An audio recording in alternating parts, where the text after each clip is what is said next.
সবাইকে স্বাগতম জানাই আমাদের আজকের ক্লাসে। আজকের ক্লাসের topic superposition theorem. Superposition theorem একটা important concept in electrical circuit analysis, যা মেইনলি লিনিয়ার সার্কিট অ্যানালাইসিসের জন্য ইউজ করা হয়, যেখানে components like resistor, capacitor, inductors আছে। সুপারপজিশনে আমরা যখন একটা সুপারপজিশনের ম্যাথ সলভ করব, যখন আমরা দুইটা সোর্স পাবো, তখন সেখানে যদি ভোল্টেজ সোর্স থাকে তাহলে আমরা একটা ভোল্টেজ সোর্সকে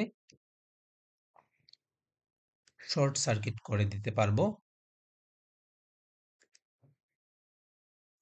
এবং এই যে ভোল্টেজ সোর্সকে আমরা শর্ট সার্কিট করতে পারবো এবং কারেন্ট সোর্সকে আমরা ওপেন সার্কিট করতে পারবো। এখানে আমরা একটা সার্কিট ডায়াগ্রাম দেখতে পাচ্ছি, যেখানে দুইটা ভোল্টেজ সোর্স আছে।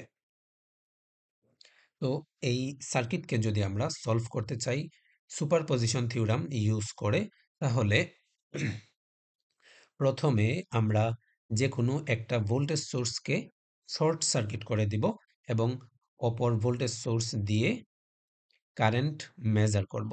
যদি আমাদের কাছে এখানে I3 বের করতে বলে, অর্থাৎ R3 এর মধ্য দিয়ে কত আর কি পরিমাণ কারেন্ট যাচ্ছে এই সার্কিট ডায়াগ্রাম এতে, তাহলে আমরা সেটাকে এভাবে বের করব।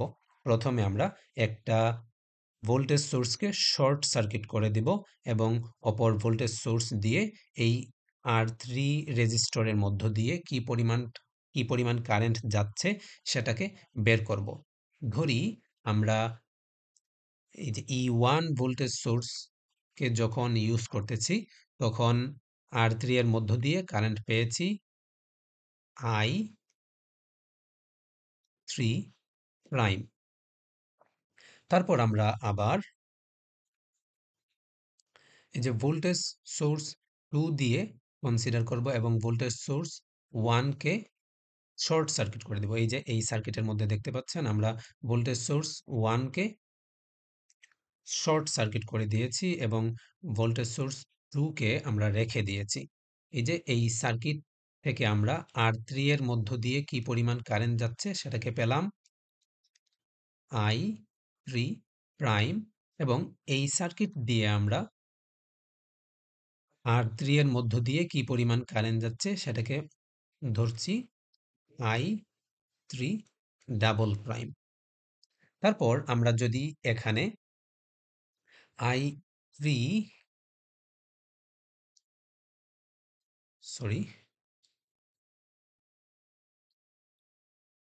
আমরা যদি এখানে I3 prime plus I3 double prime করি, তাহলে আমরা যেই ভ্যালুটা পাবো সেটা হবে আমাদের I3।